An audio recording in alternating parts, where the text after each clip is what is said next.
Alors, dans cette nouvelle vidéo, nous allons parler de décantation, de sédimentation, et nous allons partir d'une petite expérience où on prend une bouteille d'eau, une bouteille d'eau claire, dans laquelle on va mettre de la cendre. Alors là, on a une jeune assistante qui va remplir doucement la bouteille de ses cendres. Elle va reboucher la bouteille et on secoue l'ensemble énergiquement. Et quand on repose la bouteille, on voit que les cendres se sont uniformément mélangées avec l'eau. Et à partir de là, on va regarder ce qui va se passer au cours du temps. Et ce dont on s'aperçoit, c'est que déjà rapidement, les plus grosses cendres vont arriver au fond de la bouteille. Il reste encore les particules qui sont les plus fines dans la bouteille, elles restent encore en suspension.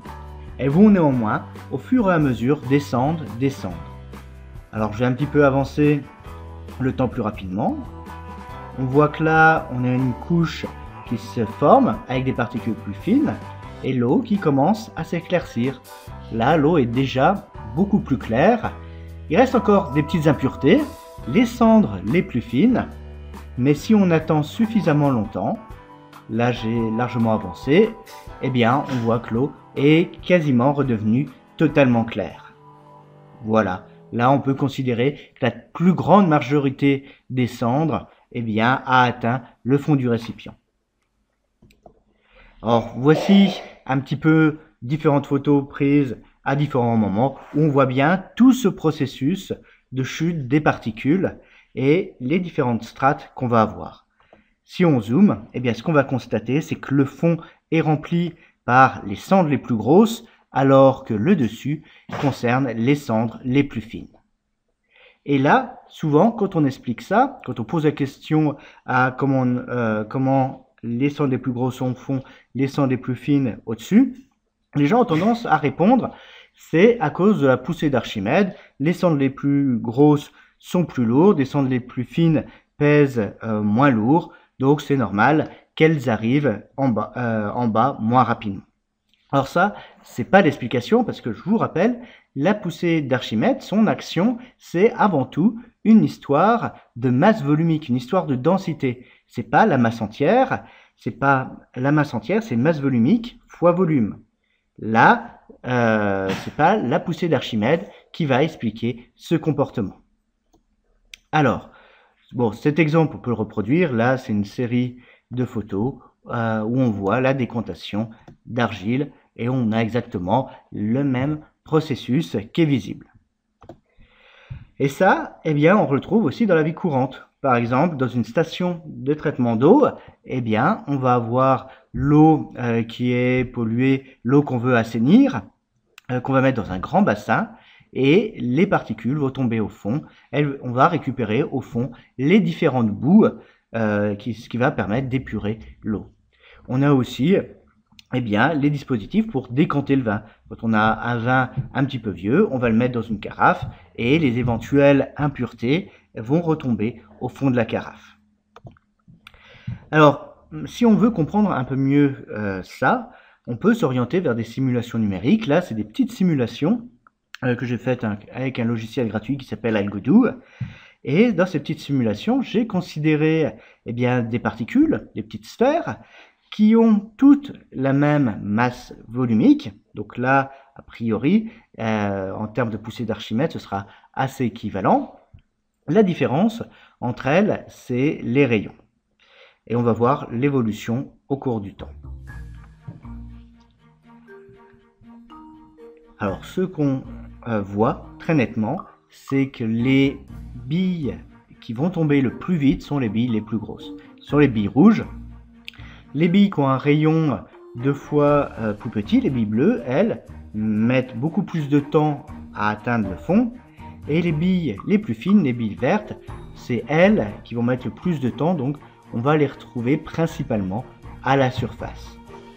Donc cette petite expérience numérique nous confirme les différentes observations expérimentales qu'on peut faire, à savoir que c'est les cendres les plus fines qui vont se retrouver au-dessus. Alors on va essayer d'expliquer ça plus physiquement en reprenant, en rappelant eh bien, ce qui se passe quand on a une bille dans un milieu visqueux. On avait fait toute une vidéo qui expliquait déjà eh bien, la physique qu'on avait. Dans le cas d'une bille qui s'écoule dans un milieu visqueux, eh bien, on a trois forces qui vont agir: le poids, la poussée d'Archimède et les frottements qui, si on a un mouvement laminaire, vont suivre la loi de Stokes, donc une force qui sera opposée à la direction de chute et qui sera proportionnelle à la vitesse. Et si on résout l'équation différentielle qu'on peut trouver à partir du principe fondamental de la dynamique, on est capable d'exprimer analytiquement l'évolution de la vitesse. Donc là, c'est l'expression analytique qu'on avait pu trouver. Et ce qui est important dans cette expression analytique, c'est que l'évolution de la vitesse va se séparer en deux zones. On va avoir une première zone où la vitesse évolue assez rapidement, et ensuite, elle va tendre vers une valeur constante. Donc, la première zone, c'est ce qu'on appelle le régime transitoire, qui en fait dure assez peu de temps, et la deuxième zone, c'est le régime permanent. Et c'est dans ce régime permanent qu'on peut calculer, qu'on peut exprimer assez facilement la vitesse limite eh bien, de la sphère qui tombe, et on trouve que cette vitesse limite est 2/9 de la différence entre la masse volumique de la bille et la masse volumique du liquide, divisé par la viscosité dynamique, fois le rayon au carré, fois G. Donc là, le point important pour comprendre, c'est que la vitesse, elle varie comme le rayon du carré quand on est en régime laminaire. Donc notre grosse particule va tomber plus vite, avant tout parce que son rayon est plus grand, donc sa vitesse limite est plus importante. Donc elle est là l'explication. Alors tout ça, ça a des conséquences pratiques. Par exemple, si on veut bien soigner une piscine, pour maintenir l'eau parfaitement claire, éviter tout trouble de l'eau, ce qu'on va utiliser, c'est ce qu'on appelle un flocculant.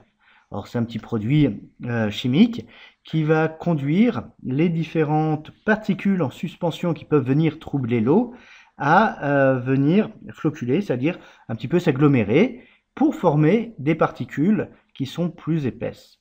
Et du coup, ces particules plus grosses, elles vont tomber au fond de la piscine et ce sera beaucoup plus facile de nettoyer la piscine avec l'aspirateur au fond. Et on aura enlevé cet aspect trouble de la piscine. Alors, un dernier point que je voulais aborder, c'est l'effet éventuel d'un courant. Précédemment, on avait considéré qu'on avait des cotations, sédimentation, dans un liquide qui était hors pot. Mais le liquide, il peut bouger. Alors, dans cette première simulation, le liquide, il bouge doucement de la gauche vers la droite.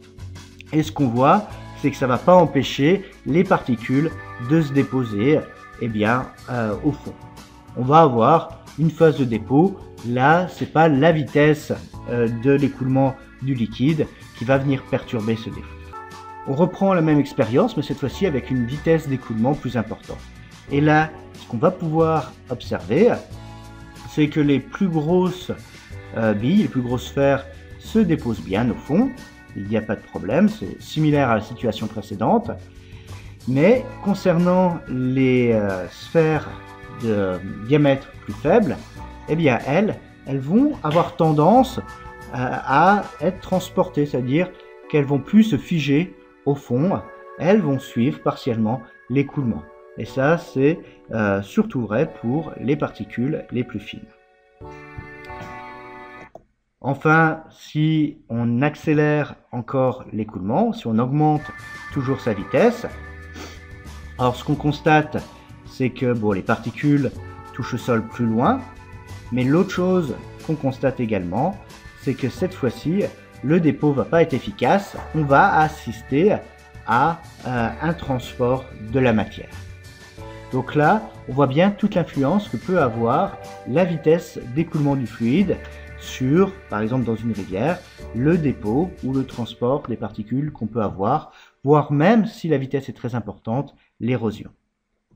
Et tout ça, c'est qualitativement résumé dans ce qui s'appelle le diagramme de Hultstrom, où là, vous voyez, on a, en fonction de la dimension des particules, et en fonction de la vitesse de courant, eh bien, différents comportements qui sont repérés.